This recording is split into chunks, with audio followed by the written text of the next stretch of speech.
In this video, we're going to start talking about algebra. We're going to start with the Algebra Basics, which is section 5.1 of your textbook. Now we will be breaking this up into 3 separate videos. The first part is going to be your basic vocabulary. First, I want to talk about a little comparison between arithmetic and algebra. Arithmetic is known as your number sense. This includes counting, sets of numbers, your basic operations such as addition, subtraction, multiplication, and division. It also talks about absolute value, which is the definition is the distance from that value to 0. Numerical factoring, such as 12 is the same thing as 4 times 3. And word problems using those 4 basic operations. Sally had 12 apples. She gives Jim 7. How many are left? Algebra, however, uses symbols to help represent things that are just not known.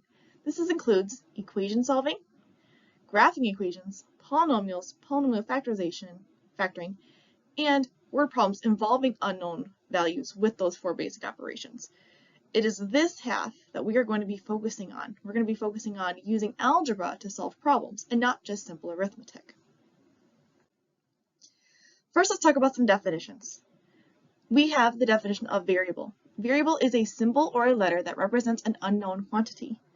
An expression is a combination of variables and numbers separated by addition. Now, it says addition, but we will see subtraction as well. And we'll talk about why we have addition and subtraction and how that is still seen as addition. We also have the definition of term, which is a product of variables and or numbers. We have factors. Factors are those elements in the term or the product. For example, if you have the product of 12ab, then the factors are 12, A and B. The coefficient is simply the numerical factor of a term. In that previous definition, 12 would be seen as the coefficient of 12ab. Variable part of a term is simply the variable part of the term, or the variable factors of the term, and the constant term is a term without the variable factor. What we're going to do is we're going to look at several examples and highlight these different definitions, specifically the constant term, the variable part, the coefficient, and the variable itself.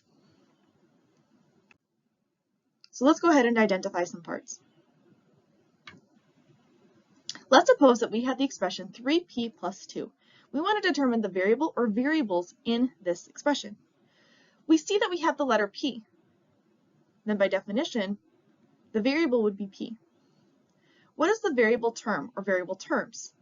The only term here that has a variable is the first one, 3p. So that's 3p. The constant term is any term is the term that has no variable. Here, that is 2. Now the coefficients. The coefficients is the numerical part of any term. Since there are 2 terms, 3p and 2, we have 2 coefficients, which is 3 and 2. This is how we use the definition of those things. So the variable is p, variable term is 3p, constant term is 2, and the coefficients are 3 and 2. Let's look at another example. Now we have 187, a squared, b to the 8th, and c to the 5th. What are the variable or variables? By definition, the variable is a symbol or a letter that is representing a quantity that's unknown. Here we have 3 different letters, A, B, and C. These are the variables of this term. What is the variable term? Well, there's only one term, and that term has the variables. So the one term is the answer. Now here we talk about the constant term. The constant term again is that term without any variables in it. But because we only have one term, and this one term has a variable in it, we would say that there is none, or there's no constant term. The coefficient is again the numerical part of our expression, and here the numerical part is 187. You might be wondering about the exponents, the 2, the 8, and the 5. The 2, 8, and 5 are just the exponents. They're not, so if I was talking about the exponents on this expression, I would then write 2, 8, and 5. but that's not one of the definitions we're looking at the moment. Let's move on to the next one. All right, let's identify the parts of the expression. Let's talk about the variable or variables. Here we have two different variables, x and y. So our variables are going to be x and y. The variable terms are any terms that have the variables in it. The first term has an x and a y, so we're going to do 8xy. Then here we have 2x. But notice how we have subtraction here. Because the definition of our expression is terms that are separated by addition, really this term is actually negative 2x. And then our last term is 4y for the variables. Please note that we separated each term by commas. This is different than writing it as the expression. This expression puts all those three terms together, while here in the variable terms column, we are writing each term separately. So this is the difference between these two.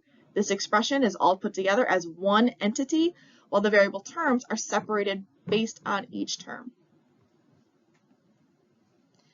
Again, there is no constant term because I have no term that has just the variable. And then the coefficients. The coefficients are the numerical part of each term. So I have 1, 2, 3 terms. And I look at the numerical part, which is that number in front of that variable. So we have 8, comma, negative 2, comma, 4.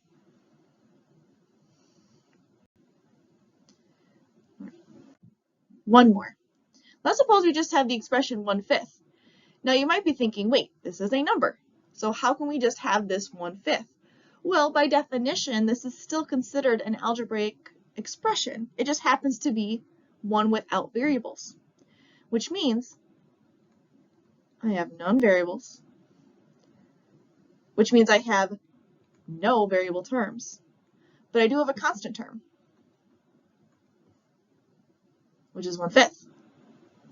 And then the coefficients of the one term is 1/5.